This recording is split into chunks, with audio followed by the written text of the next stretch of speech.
swiping down. Why is it not rejecting? You lied. Gotta fix the 2-shot again.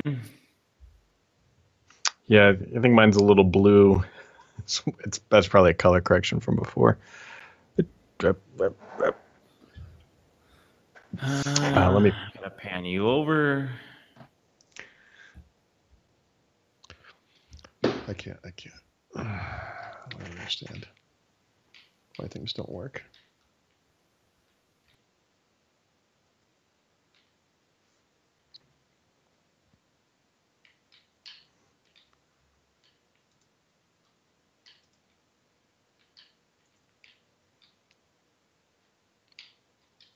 Raph just pushed a nice post. Yeah. We should kick off with that. I told him if he ever wrote about Windows Phone again, I'd come out there and kill him with my hands. But no, I'm just kidding. That's good. Do you know anything about this? Like, can you talk about it? Because I know nothing about this right now. There's nothing really to say. It's just a third-party utility that can boot. What do you unlock the bootloader on every single Lumia or every single whatever it is? Right, that. Let me get a tweeter out. I'm blowing it here. Sorry, I lost internet for a minute. Oh, I didn't even know. Wow. And I still have no internet at home. You should get it. It's really convenient. I know. I'd like to get it. I'm telling you, it's the wave of the future.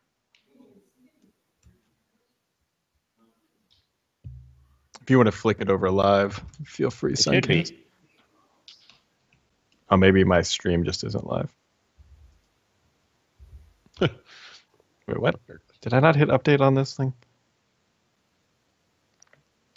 You know, I'm failing at life on multiple fronts as we speak. Well, stage one is, understanding the problem or whatever. Wow, I am just also failing on multiple levels here.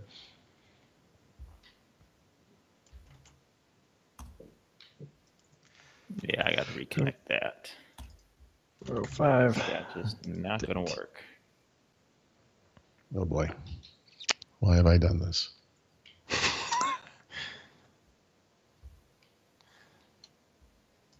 Let me see here. Thurrott.com/live should hopefully be the actual stream. Yep. There we go. All right, Paul, check out this tweet that I'm about to send out. Because I think it's pretty good. It's not good. Jesus, what is he asking me? What? Just go look at what I just tweeted. Oh, I thought you were going to tweet it. Sorry. Is that Dead Horse Windows Phone? I don't know, but I'm sure whatever we're talking about, we're beating it to death.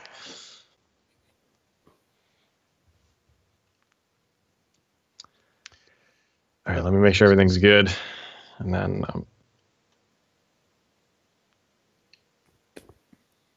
I can lean back so it's not big head edition. Yeah, you look like one of those mirrors that like expands the size of your head at the top. That might be offensive to some people. It's called a 5 head instead of a 4 head.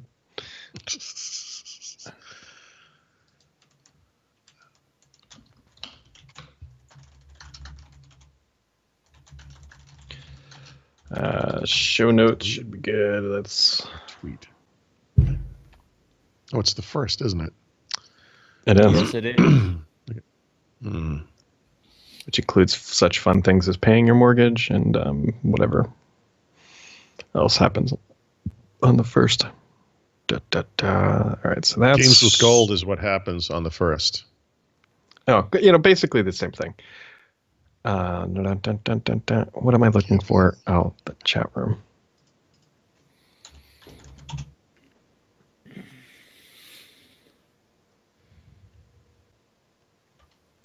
Open chat room in new window. This thing goes up there. This thing goes down there. Actually, that's a lie.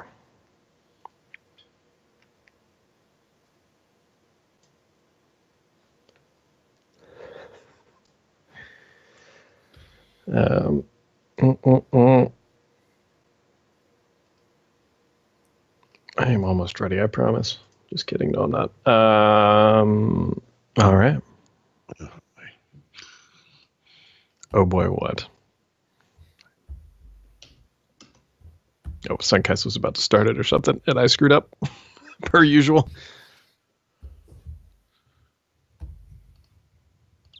All right, let's do it. This is good because I don't have anything going on today, so I'm just taking time. Ready? Yep.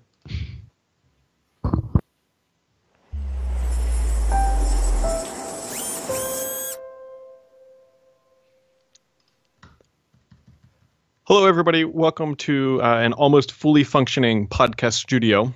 I'm Brad. He's Paul over there, and Paul. It's Friday. That's for sure. It's Friday, and before we dive in here, folks, today's show is brought to you by Smart Deploy. These guys right back here.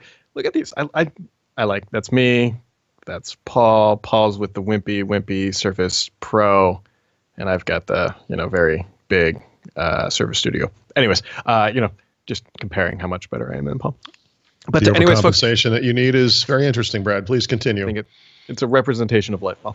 Today's show is brought to you by Smart Deploy. They specialize in computer imaging, so your IT team doesn't have to. Check them out at smartdeploy.com/Thurrott. And Paul? Yes, sir. How do you feel about next week? I don't know. I have mixed feelings about it, to be honest. I mean, I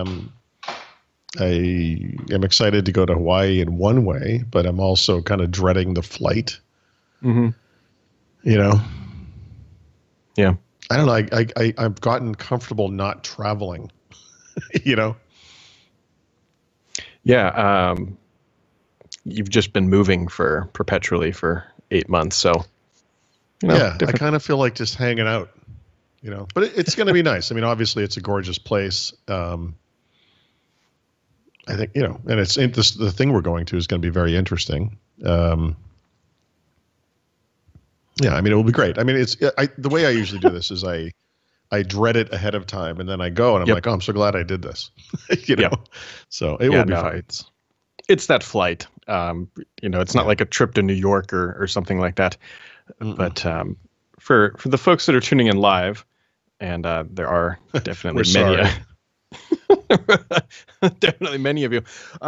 So, in my usual thing, I was just getting the show ready today. I'm like, oh, wait, the HD capture card is not installed in the Ryzen machine. And so I pulled it out of my Intel machine. I plugged it into the Ryzen machine. I was very nervous because I think this is what killed the motherboard the last couple of times. So you plug it in. Windows recognizes it once the machine booted up and says, hey, we need to update your card. I'm sitting here praying, crossing my fingers, knocking on wood, doing all that good stuff. And it shuts down, it reboots just fine, but I'm not getting any video out, or I should say video in, on the HDMI cable, and that's why I'm sitting here and not over there. I need to figure it. This one might be yeah, and I don't like the Windows clearly recognized the card because it prompted me that it needed an update. So that's a good sign that the card is in there. So there's a software configuration somewhere, I'm thinking, that's doing this. And if Andrew's listening, I don't think he is. I might need his help because he helped me set it up the first time. Okay. And so the saga goes on, much like your move, which felt like just yesterday you moved into that house, Paul. Yeah, it's kind of felt like an eternity to me, but I see what you're saying. Yeah, I think we feel the same way. Speaking of feeling the same way, maybe not. Raph just posted up something that might be interesting to the Windows Phone fans out there. Paul, hopefully you know a little more about this because I've only read the headline, but it's a new tool to unlock all Windows phones. Yeah, I actually don't understand that much about it, but how do I even describe the issues with Windows Phone? with Microsoft, kind of dropping support for the platform, this third-party tool, excuse me, I'm getting choked up just talking about Windows Phone. It just allows you to unlock the bootloader, and I don't know why you would want to do that. I don't even understand what the point of this is, but yeah, sure. Someone decided we didn't have enough Windows Phone content on the site, so. But anyway, it will unlock the bootloader and gain enable root access on all Lumia phones. So it's the type of thing Microsoft should have made about, I don't know, 7 years ago, and here it is. Didn't RAF and Long create something like this? Back in the day, yeah. Yep. Good business model there, RAF. Now they're giving it away for free. Well, at least I got that Twitter thing. Oh. I'm waiting for RAF to message me and then take over this computer. You're dead. You are dead to take me, over my webcam. We'll be dead. Yep. But anyway, so if that's of interest to you, that is now available and you can go unlock those phones. One thing that is definitely interesting to me, I don't know how Paul feels about this. I don't know, whatever. But Amazon this week announced that there is now Alexa for Business, and I should not have said those words. Stop. Because two things in my office just kicked on. Announced Echo for Business, we'll call it for that. And it's basically kind of taken over what, I can't say its name either. Well, maybe I can. What Cortana was supposed to be envisioned as. Yeah. Yeah. So what do you think about this? I mean, it makes sense to me that they would do this, given their big enterprise push with AWS and elsewhere. I still look at everything through a very specific Microsoft lens, and I really feel like Microsoft is under attack from all sides, where you might have said, you could say something really simple like, well, okay, sure, they're not doing great with the consumer, but they'll always have this enterprise stuff. They're going to be fine. It's great. But man, but companies are really hammering away at that core market. Google is, and Amazon is, and obviously other companies, Oracle, SAP, whatever. But it's astonishing to me how quickly this stuff changes. I mean, Amazon a couple of years ago, I don't think anyone would have considered them any kind of credible enterprise threat. And these days, it's like, maybe. I mean, it's interesting. Yeah. The one interesting thing here, too, is that Microsoft could control a lot of this. They could neuter this product really quickly by just shutting off Office 365 access to the Echo. Oof, man, that's... Will they do that? I can't see them. I don't see them doing that because Office 365 is going to make a lot more money for Microsoft than the Invoke or whatever devices ever will. And so for them, I think it's more important that Office 365 stays at the center of the productivity conversation rather than, rather than this thing. Oh, yeah. Yeah. No, I mean, I think the reason Amazon is doing this is because it brings what is essentially a fairly niche product out to a much wider audience, right? Yeah, I mean, they could sell millions or even tens of millions, these little cone things, but what they're really looking for is ongoing revenues from enterprise customers on a subscription. So it makes tons of sense. I mean, but again, I keep looking at it like, man, Microsoft, they're going to have to start picking their battles at some point. Yeah. Yeah. I mean, and I've been thinking about this for years. I mean, it's not a real hidden secret or anything. I honestly think at some point here, Amazon's going to come out with their own full productivity suite. They have a chat application, which I don't think there's any momentum or anything behind that, but it's just sort of, step one of the building block of building that out. And then they do all that stuff. And here you go. You've got Google apps, then you've got Amazon apps, and then you've got Microsoft apps. And Amazon's got a lot of weight behind them. About 40% of the cloud market Amazon share weight. Is a lot like Google in the sense that they're hyper aggressive. And they do not care about really thin margins. I mean, Microsoft's big rise to success came by undercutting the market leaders, right? When they entered first, like the workstation market or like the workgroup market, and then later to the enterprise. I mean, they were kind of laughed at because they were just they were nobody, and obviously, what happened. But Google and Amazon are not nobody, and they are. I mean, they're very clearly willing to throw whatever at this to make it work. It's interesting. It's an interesting problem for Microsoft. Yeah, and it gives us more food for thought, or for fodder, not fodder. It's like half daughter, half food. All creepy. Food for fodder. Yeah, whatever Paul just said. So we will see how this sort of shakes out here, but interesting stuff. Other sort of quasi interesting things, and this falls right into this nice little business category. Paul, if you want a Surface Pro with LTE and you're a consumer, good luck. Well, yeah. So who is actually selling this product? I believe it's Microsoft, but it's mostly it's an enterprise only sale right now. So it's not being sold. I guess I believe it's a I think they're like resellers. Like they have their I don't know what they call it, like the Surface resellers. I'm not sure Microsoft's selling it yet, but I don't think you could go to one of these places as an individual and be like, I'd like to buy one computer, please. Maybe you could. I don't know, but yeah, it's not going to be a Best Buy, I think, is the issue. And so this is the question that comes up, and I'm pretty sure I know how you feel about this, but it's always good to get it out in the air. Everyone's like, well, when's the Surface laptop with LTE coming, and when is the Surface Book 2 with LTE coming? And I'm not so sure that they ever will, at least not this generation. Yeah, I think that's the right way to put it. We're about to go to a Qualcomm event. It's no surprise that Microsoft is about to, and its partners are about to release, or at least announce, the first ARM-based Windows 10 laptops, right? It's also not news that these things are part of an always connected PC initiative that Microsoft has with its partners, and that the Surface Pro with LTE is, they didn't really say this, but it is the first always connected PC for Microsoft in the sense that it has an eSIM built into it. I mean, just speculating, all of their products need to be updated. All of their products need to go to USB-C and Thunderbolt 3. Yep. I think there's a major architectural change coming, and I think this is the right time for them to do it. I think 2 years ago was the right time to do it, but whatever.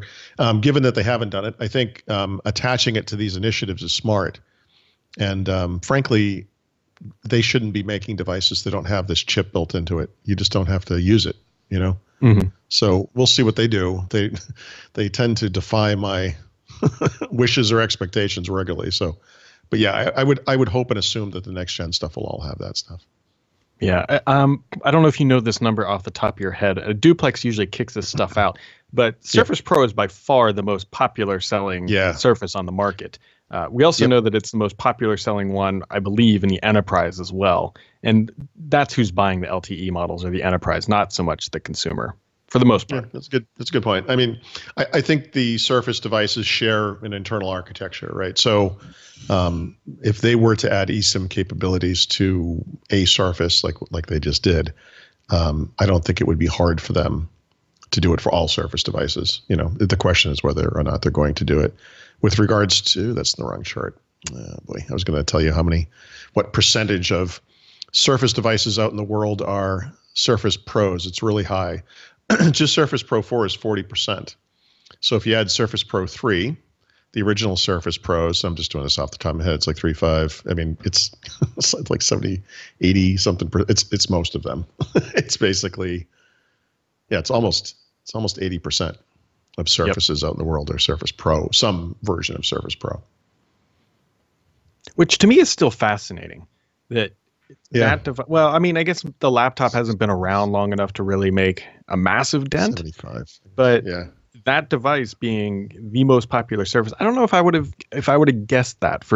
I wish we could isolate that data to Surface Pro versus Surface Laptop and just remove all the other variants. Well, I mean, 2% of all Surface devices in the world are Surface Laptop. Just to put that in perspective, the new Surface Pro, which debuted, actually a month more recently, I guess, is at 9.2%. So it's already more than 4 times as popular somehow. To me, you look at Surface Laptop and you're like, oh my God, this is going to be the bestseller. It's so beautiful. How could it not be? This is my opinion. This is anecdotal, and it's obviously refuted by facts. But I mean, I would think and do believe that most people just don't care or need the tablet stuff that's available on a Surface Pro. They don't use a pen. They don't use, they don't hold it like a tablet. I don't think, and yet, 75%-ish of all Surface devices ever sold are Surface Pros. The only thing that I could think of, and this goes back to when I worked for a relatively large consulting firm, is that appearance matters, right? Especially in the business world. And a Surface laptop, it looks fine, right? Whatever. But a Surface Pro kind of gives off that semblance that you are a professional, like you're cutting edge, serious, if you will. And I part of me, and people are gonna be like, Brad, that's a really dumb thing. And no, it's not. Like people in that industry, in that type of world, will get monthly stipends to buy new suits, to buy new clothes. Like it's a very real thing. And so I could honestly see that a company be like, if you're an IT pro or whatever, and you're gonna deploy a whole bunch of stuff, and you want management to think, gosh, you know what, this guy's really on top of it. He's buying the leading edge stuff that's going to make us look great. A Surface Pro is not a bad option. It's, I don't know. I just I can't explain it. I mean, appearances matter. There's no doubt about it. Yeah. Yep. Which is why we put me on the cover and not you. That hurts. And it's also really not true. Your name is quite literally the domain, but nobody's happy with that. But yes, sure. And speaking of here, Paul, if you were to be deploying stuff such as whole new Surface Pros, nice. Smart deploy. You like that, Paul? Yeah. No, I see what you did there. That was good. Yeah. So if you work in IT. God, you're always in the way, Paul. If you work in IT and your business is expanding, possibly adding those brand new Surface Pros that we're just talking about, which are very popular, adding new hardware, upgrading to Windows 10, these guys right back here, if I can get my finger pointed up, right there, Smart Deploy. smartdeploy.com/Thurrott. They have all the software to make it a heck of a lot easier. And I promise you, it actually is really a lot easier. They handle all the drivers, which is typically a very painful point with this driver injection technology. And they have pre-built driver packages for all the major players. Everything is done with simple wizards, and they take the pain out of the process. And dare I say, make it even a little bit fun. You can save time, save headaches. You can go check out pictures of Paul and I, and then all you do is you just scroll down. Oh, is this going to work? There we go. You scroll down to the bottom. It's a little washed out there, and you can get some demos. And down there at the bottom, you can see where it's popping up, right? Right down at the bottom down there. You can sign up for a free trial and get some good stuff. So that's smartdeploy.com/Thurrott. Go check them out. Make those Surface deployments a little bit easier. Cool. Yeah. Cool, unlike you. In Hawaii. Jeez. I'm too tired to even respond to this. It's almost like a punching bag today. I was gonna say, Paul, to be honest, you don't sound 100% healthy, which is pretty much par for the course anytime we're traveling. Yeah, because I'm traveling, so this is going to put this cold over the top. My daughter goes to a high school full of what appears to be disease-ridden, disease carriers or something, and she's had a cold for the past 2 weeks. So I've been trying my best not to get the cold, but now I'm trying my best not to get the cold bad. And I think that the cure for this cold is going to be 10 hours on an airplane. Woohoo! Well, let me just, everybody else in that metal tube will be very appreciative of you bringing illnesses into that confined. No, I'm not that bad. It's just, I just haven't been sleeping great. It's been a weird week. If you get to Hawaii and you're still sick like you were in Ignite, I will never let you live this down. No, it's not going to be like Ignite. And I got over that cold really quick. It only took about 6 weeks. I don't know what that was. Yeah. There were several times when we were at Ignite, and it sounded like Paul was trying to cough up a small child out of his lung. Yeah. No, I actually expected lung matter to come flying out of my nose at one point. Yeah. Speaking of lung matter, iTunes, Paul. iTunes is yes. Joy, lung matter. Another good segue, Brad. Yeah. Yeah. I'm all over this. So we're entering in the last month of the year, which is a little bit insane, 12/1/2017. And there's still some things on the horizon that are relatively interesting. We've got iTunes coming to the Windows Store, supposedly. Yep. Apple is supposed to be releasing their iMac Pro. ARM updates, which are supposedly or allegedly happening before the end of the year. And this is all in the next 4 weeks. But let's be honest here. It's probably all going to happen in the next 3 weeks because anybody doing any of the stuff over Christmas is kind of nuts. I would even say the next 2 weeks because, frankly, these companies shut down over the Christmas period. Yeah, I think what we should be betting on here is which of these will not happen, right? For example, there has been no sound out of Apple about this iTunes thing at all. None. Yeah. There's been no rumors. There's been no evidence of anyone testing it. There's, and if that were to drop off the face of the earth, I don't think anyone would be surprised. The iMac Pro, it's also a little weird, right? You think they would be pumping this by now. Yeah. That one's curious. We'll see. But the ARM stuff's going to happen. It's only a question of whether it's an announcement or an actual release. I actually think it's kind of weird that we're this late in the year. The notion that Microsoft and or some hardware partner and Qualcomm or whatever are going to stand up on a stage on some day next week and say they're here, and then we're going to walk into a store in 3 days and buy one. It just doesn't seem real to me. So we'll see. It seems like, if you think about the natural timeline for this stuff, a lot of it gets announced at CES, and then the stuff that's announced at CES doesn't get released on January 5th either. It gets released in February or March or April, depending on the product. So I've always thought that 2018 was more of a realistic timeline for this stuff, and even if something did ship, that it would just be like 1 or 2 devices and they wouldn't be particularly interesting. So I don't know. We'll see. We're going to find out next week. We literally have less than a week to go, so we will know soon. Yeah. I'm relatively interested in this thing too, because granted, while this is now starting to show its age a little bit, I mean, its closest competitor is probably this machine back here, at least from a brand prestige standpoint. But this is supposed to be their top dog, and it was supposed to come out in December, and I wonder if it's going to get HomePodded. Wow. I don't see that. Well, nope. Just shut it down. I don't know. We'll see. Friend of the show, friend of the site, somebody we see at all of our Microsoft events here, Paul, Tom Warren in the chat room said somebody should ask Raf if this will let you load Android ROMs onto any of these Lumias. I asked that exact question. And the answer right now is no. But it's possible because this is what would enable it. You need the drivers and all that stuff. So it's theoretically possible. There are probably some. As I said, there should be a bounty out there for getting Android on the 1020. It's an awful lot of work to bring the level of performance you could get from a $125 phone.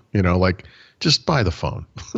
I get the people like the kit car thing, but that's like a Frankenstein's monster waiting to happen. Anyway, yeah, it theoretically, yes, it is possible, but it doesn't, it doesn't automatically enable this. Like there's more that has to happen. Yeah, but if there's somebody who's got time and the talent, I think Raf is one of those people. Raf could. Yeah, no, for sure. No doubt about it. Yep. And then also a little bit of sad news today, Paul. A little bit of sad news. So yesterday we were greeted by the announcement that PlayerUnknown Battleground was going to be running at 60 frames per second on the Xbox One X.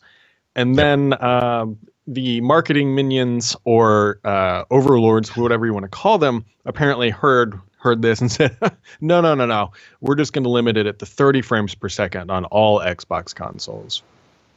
Yeah. I kind of hope that changes over time, for the X in particular. But I need someone to demonstrate to me the same game 30 and 60 frames per second side by side, because I know I've played 60 frame per second games on the Xbox One X, and my son swears by this stuff. Like he insists, in fact, it's why he doesn't use the console that much anymore, because of the 30 frame per second thing. And I just don't, and I'm not aware of it, if that makes sense. I wish I could figure out a way to see this side by side. I think this comes back to the simple fact that your eyeballs are old and failing. And it's a big difference. If you see the same thing right next to each other, you'll look at 30 frames per second and you'll be like, ugh. But I'd like to do that. I mean, there are differences between the Xbox One X and the S in the same game that are obvious, and the graphical differences and whatever. Is one of those differences the frame rate? Not that I've seen, not that I'm aware of. So I would like to experience that. I'd like to understand that difference, because I hear this all the time, and I just don't. Yeah. I You play need Xbox to. every day. I don't really care. You should just look it up on YouTube. There's tons of comparisons that show what 60 FPS actually does. It realistically just makes everything smoother. If 30 frames per second is rock salt, then let's see, 60 frames per second would be popcorn salt that you get at the movie theater. It's just very fine, refined, and texturized. It's better. Okay. It really is. And unrelated to this, but related really, are such things as, the vertical sync technologies, like what are they called? G-Sync, I think, is one. Yeah, G-Sync. Forget what and I understand how that stuff can improve things. And I think actually Xbox One X does support that kind of technology on compatible displays. Mm-hmm. I don't think that mine has that, though. I don't believe so. Yet again, letting us down. One of the other things we do here, folks, on Fridays, we take a look back at some of the comments that hit the site. There's always a lot of good stuff, and I try to highlight just a couple of them. And Z-Self, on the announcement post for Sets, if you're not familiar with Sets, go look it up. It's a Redstone 4 feature. He says, Sets is cool to amaze and delight me, though. It needs to accommodate multiple Office 365 accounts or personas. That would make a massive pain point go away from me. By this, I mean I would love for it if a set would recall my account and ID and authentication, allowing me to connect to a different account at the same time and keep the workflow separate. That's a very interesting idea. And to put it for people who aren't following, exactly, this is I think an absolute killer scenario for Microsoft. Imagine you have two windows, and they could, security aside, this can be taken care of. But on the right window and the right set is your Office 365 work account, and on the left side, imagine you're at home, is your personal Outlook.com account. And so you can be authenticated to two different layers at the same time. And of course, Microsoft could, I forget the name of it, but they used to have it on phones where you can't drag and drop files across things, and it will protect that stuff. So they could enable that. But that type of a scenario, I think, would be pretty crazy and pretty actually helpful for a lot of people. Yeah. I mean, you can, in fact, be logged into an Office 365 commercial account and a Microsoft account at the same time right now. But I understand what they mean by this. You're talking about like a deeper level of protection, like almost a containerized approach to security or whatever. Yep. Yeah, that's interesting. Microsoft used to support, and Google still does support, the notion of multiple accounts that are linked, and you can go back and forth between them directly through an interface they provide in the web. Microsoft dropped that support a long time ago, and I'm sure it was related to some change they were making to the Microsoft account at the time. But if you have a Gmail account, you can actually have multiple accounts signed in, and you can go back and forth between them from the menu on all their websites. It's useful. Yeah, for sure.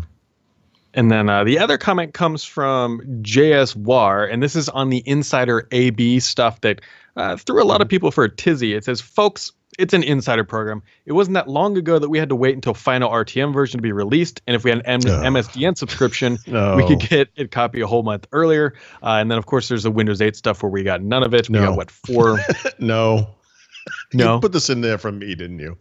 You put that in because you knew that was going to get me riled up. I did. That is the exact wrong mentality to have about this stuff. It's, I don't even know where to start with this. It's like, maybe I have a vision problem, and I'm complaining about the vision problem. And then someone says, well, yeah, but you're not blind. So what are you complaining about? And it's like, I don't get to complain about the thing I do have because it could be worse. I mean, yeah, Windows used to be tested differently. Well, Windows for the past 3 years has been tested this way, and now they're changing it. And it's understandable that a lot of people are burned because they already have, I believe, the structure they need to do this kind of A/B testing. It's called rings. And what you do is you put out features to the fast ring or to that skip ahead thing that they have, which would be perfect. You could have a fast ring build that has all the features but sets, and then you could have skip ahead, which would have sets too. There you go. A/B testing. Perfect. The reason people don't like this is because they have bought into this system. They've been doing it for a while. They like it. They feel like they're making a difference. They want to test new features. That's why they're there. Now Microsoft has told you that we're going to spin a little roulette wheel, and maybe you'll get those new features, maybe you won't. You know, they're changing the contract.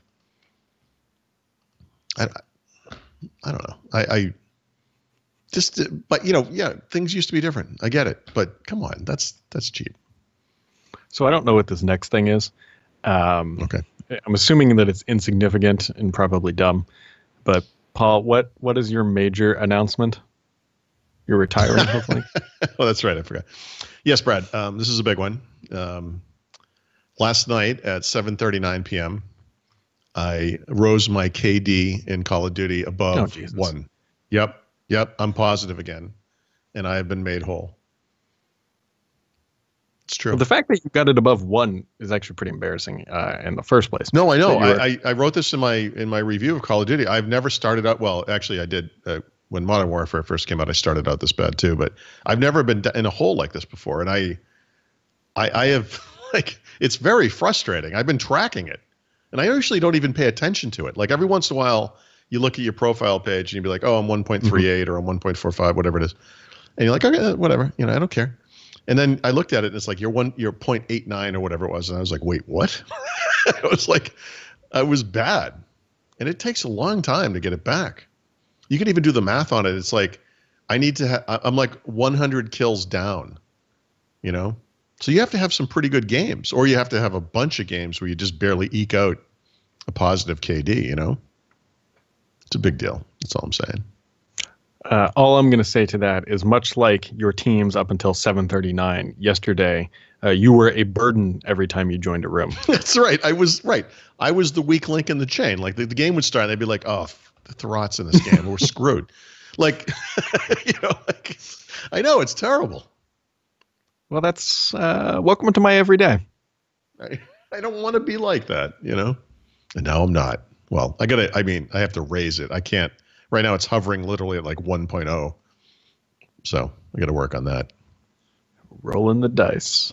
That's stressful though, because then you go into every game thinking, man, last night I was down like 40 points. I had like at least two games in a row where I had some crazy kill, like KD. Like it was like 18-3 and then, 12-1 or something. And I was like, oh my God, I might be able to do it tonight. And I did. Your daughter's going to walk into the room tonight when you're playing, like, Dad, can we go pick up Daisy? And you're like, not now. You're just going to lose it because you're at 0.9. Yeah, exactly. Well, actually, I won't be involved in the picking up of the dog because I've cast my negative vote for this particular acquisition, and I'm persona non grata right now. But so the dog's arriving tomorrow, if it's anything like my household. It's arriving today. Actually, there's like a big crate thing you got to put it in, so we have to put the seat down in the car. There's no room for me anyway, so it's fine. I'll stay home and console the cats because this is going to be the last good day of their life. So what type of dog is it? So it's a I always want to call it a snickerdoodle. It's a labradoodle kind of mix, it's kind of a mongrel looking gray dog. I don't know. I haven't had a dog since I was a child. This is great. This is why I love you, Paul. So the dog is coming today, right? And we're going to Hawaii on Monday. Is that what you're going to say? Yeah. How old is it? It's 7 years old. And by the way, it's not a puppy. Like it's a rescue dog. So part of you can't help the timing, right? Obviously. We're going to put it in a kennel while we're away. Welcome to the family. Here's another. Well, it's been at this rescue place for like 6 weeks or something. So I think it needs to be. We're going to get it cleaned and groomed or whatever. Whatever they do to animals. But seriously, this is a terrible thing to say, but I literally sat down with my wife and I spelled out like I don't care who promised who what. We can't get a dog. And here's the many reasons why that's true. And Was it she a premium agrees with post? me, but she said, look, the only reason I agreed to this is the dog's 7 years old. It's kind of like bigger dogs tend not to live as long. And it's probably only going to live like 4 or 5 years anyway. Oh my God.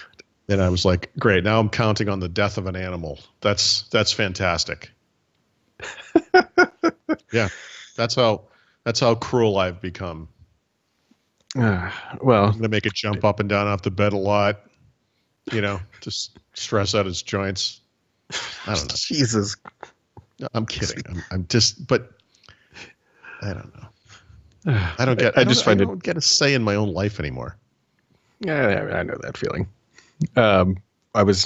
We'll wrap it up here. I was talking with my wife, and of course I bought a whole bunch more Philips lights, the Hue lights, and Sure.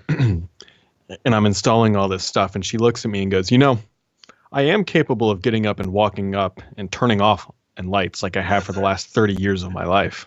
Sure. It's like, yeah, but you could yell at the Sky computer and make it easy sometimes when it works. We have a chalkboard that says it's a blank space and it says days till Christmas, and there's a little thing of chalk that hangs off from. You're supposed to write the little number in there, and a little eraser, and you change it every day.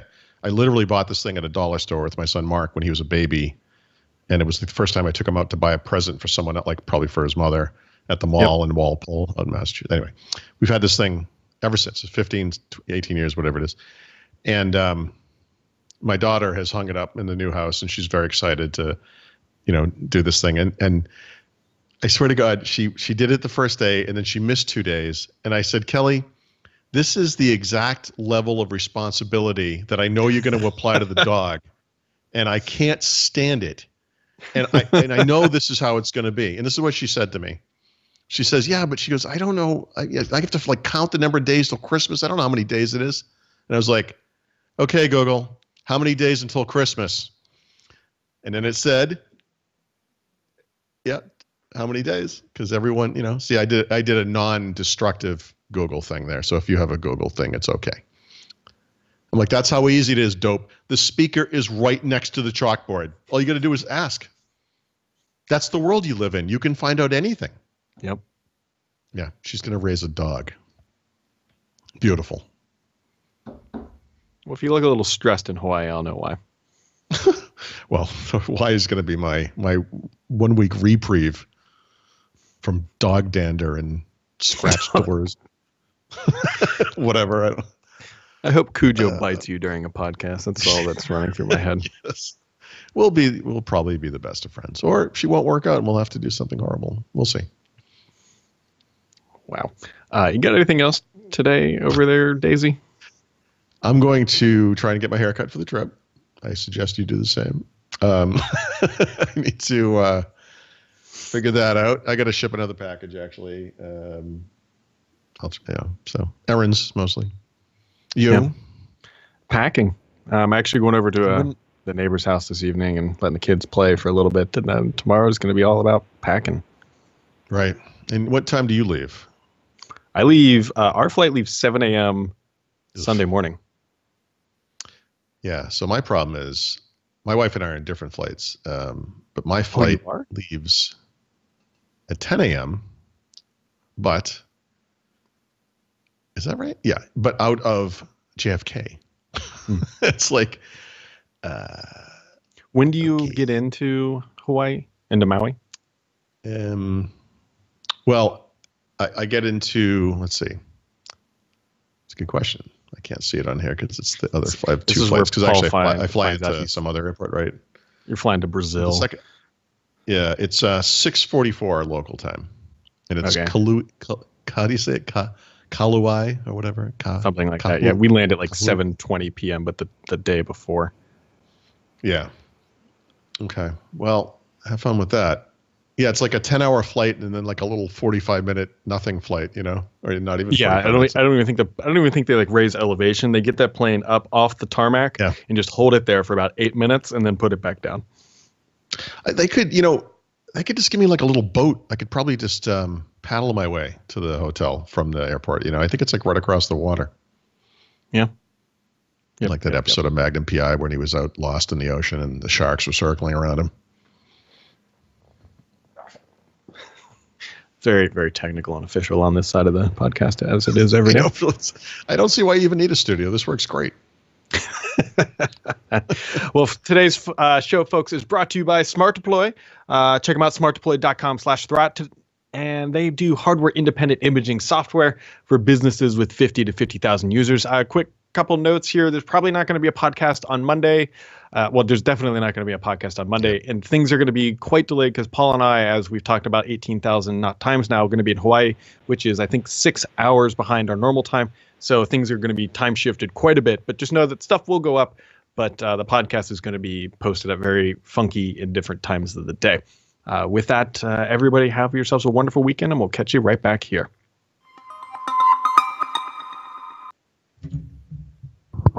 Alrighty. Actually, I just noticed I have a little bit of a layover in Hawaii before I go.